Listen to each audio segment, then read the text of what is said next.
welcome back to my YouTube channel after long time. ඔන්න ඉතින් අද මම වීඩියෝ එකක් අරගෙන ආවා. අපි අවුරුදු 3කින් ලංකාවට යනවා. අපි ලංකාවට යනවා කියලා කවුරුත්ම දන්නේ නැහැ. අපි හැමෝම සර්ප්‍රයිස් කරන් තමයි මේ පාර යන්නේ. ඉතින් අපි මේ ලංකාවට යන first time අවුරුදු 3කින් අපි යන්නේ. ඉතින් වීඩියෝ එක දිගටම බලාගෙන ඉන්න. subscribe කරලා නැත්නම් subscribe කරන්න. ඔන්න ඉතින් අපි ඔක්කොම රෑස්ති කරගෙන උදේම පිටත් වුණා එයාපෝට් යන්න. ඊට පස්සේ අපි යාළුවෙක් ගෙදර ගිහිල්ලා ඒගොල්ලොත් එක තමයි එයාපෝට් ගියේ.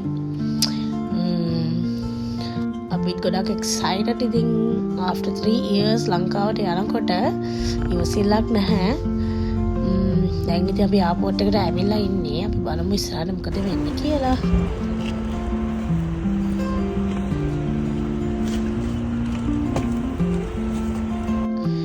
අපි එයාපෝට් එකට එන්ටර් වෙලා අපි යනවා මේ චෙක් ඉන් වලට. අපි සාජා එයාපෝට් එකකින් තමයි යන්නේ. ෆස්ට් ටයිම් සාජා එයාපෝට් එකකින් යන. ඉතින් පේනවනේ queue එක. ගොඩාක් crowd හිටියා එදා. අපි ෆ්ලයිට් එකට අපිට තව පැය දෙකක් කමාරක් වගේ තමයි තිබ්බේ. අපි already late. ඉතින් මෙතනත් වැඩ ටික කරගෙන අපි ඇතුළට ගියා. unfortunately මගේ husband එන්න බැරි වුණා යන්න මාත් එක්ක. මොකද එයාගේ පාස්පෝර්ට් එක ස්කෑන් වුණේ නැහැ. ඉතින් අන්තිමට මට එයා නැතුව යන්න වුණා. ඉතින් එහෙම තමයි. අපි හැමදේටම මොන දෙන්න ඕනේ. අන්තිමට මට ලංකාවට යන්න ඕනේ තනියම එයා නැතුව. අන්තිමට මම ෆ්ලයිට් එකට නැග්ගා. එයා තාම එයාපෝට් එකේ බොරු කියන්න ඕනේ මට ඒක නම් දරා ගන්න අමාරු වුණා ගොඩක්. මොකද අපි දෙන්න ෆස්ට් ටයිම් ලංකාවට යන ගොඩක් ආසාවෙන් බලන් හිටියේ. ඒත් ඉතින් එයාට එන්න උනේ නැහැ. කොහොමරි එයාට එන්න chance එකක් තිබ්බා. හැබැයි එතකොට already flight එක නැග්ගලා ඉවරයි. මොනව කරන්නද? හැමදේම වෙන්නේ හොඳටයි කියලා හිතලා මම ලංකාවට එන්න පිටත් වුණා. ඇත්තටම මේක නෙමෙයි මගේ වෙල තිබ්බ මූණ. ඒත් මට ඔයගලන්ට ඒක පෙන්වන්න ඕනේ නැහැ. පාළුයි ඒත් මොනව කරන්නද? මම ලංකාවට එන්න පිටත් වුණා.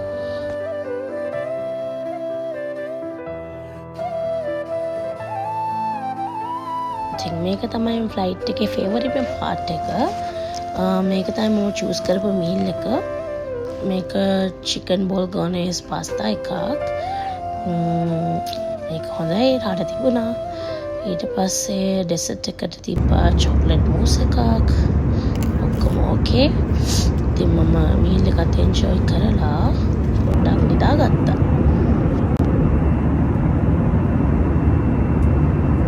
ෆයිනලි අපි ලංකාවට දැන් ලං වෙලා ඉන්නේ.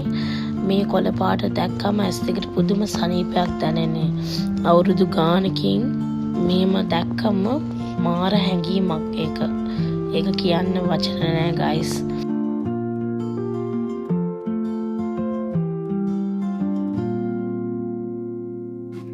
දැන් ෆ්ලයිට් එක ලෑන්ඩ් කරන්න ගොඩක් ළඟයි. ඔයගොල්ලෝ එන්ජොයි කරනවා නේද මේ වීව් එක? මාරම ලස්සනයි. ඒක කියන්න වචන නෑ. මාරම ලස්සනයි. ඉතින් මම කෙලිම ගෙදර යන්නේ. මං හස්බන්ඩ් නිකන් ඉන්නවා. එයා හිටියන් පස්සේ තමයි මම යන්නේ අම්මාලා තාත්තලා බලන්න. ඉතින් වීඩියෝ එක දිගටම බලාගෙන ඉන්න කොහොමද ඒගොල්ලෝ සර්ප්‍රයිස් වෙන්නේ කියලා. මම කොහොම හරි ලංකාවට ආවා අවුරුදු 3කින්. පුදුම සතුටක් දැනෙන්නේ. ඉතින් අපි බලමු ඉස්සරහට මොකද වෙන්නේ කියලා.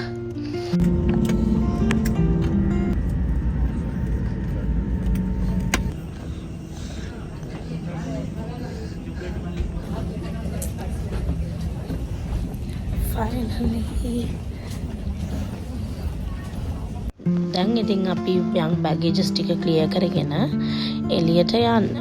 හස්බන්ඩ්ගේ යාළුවෙක් ඇවිල්ලා ඉන්නේ මාව පික් කරන්න. මං ඉතින් ඒ ටික ක්ලියර් කරගෙන ඒගොල්ලන් එනකන් බලාගෙන හිටියා.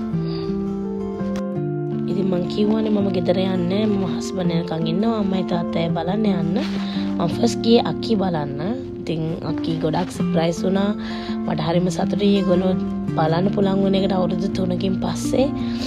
ඉතින් මං අක්කිලා ගෙදර ඉඳලා රෑ ගියා හස්බන්ඩ්ව අපව එයාපෝට් එකෙන් ගන්න. ඊට පස්සේ අපි බලමු අම්මයි තාත්තයි කොහොමද අපි දැකලා සර්ප්‍රයිස් වෙන්නේ කියලා.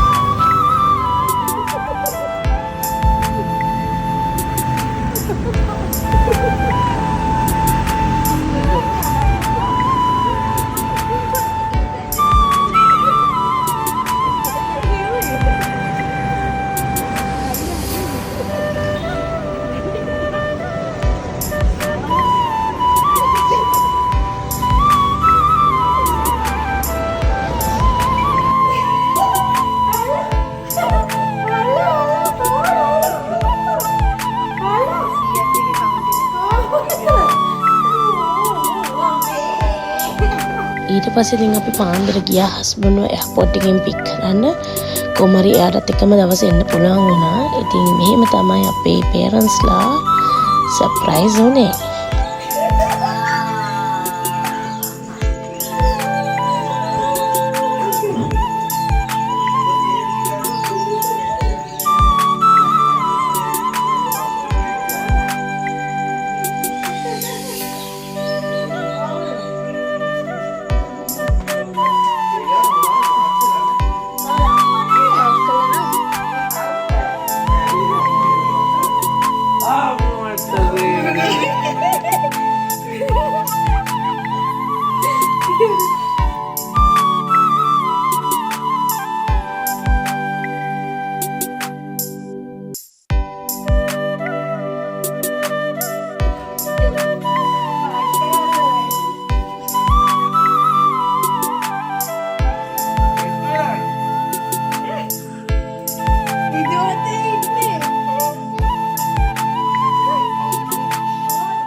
ඉතින් ෆයිනලි අපි අවුරුදු 3කින් හැමෝම හම්බුණා. ඒ සතුට කියන වචන නැහැ. ඉතින් මේ පරිසරයත් එක්ක තව ටික කාලයක් අපි මෙහි ඉන්නවා. අපේ ලංකාවේ වීඩියෝස් ටිකටම බලාගෙන ඉන්න, සබ්ස්ක්‍රයිබ් කරලා තියාගන්න. එහෙනම් හැමෝම පරිස්සමෙන් ඉන්න. බයි බයි.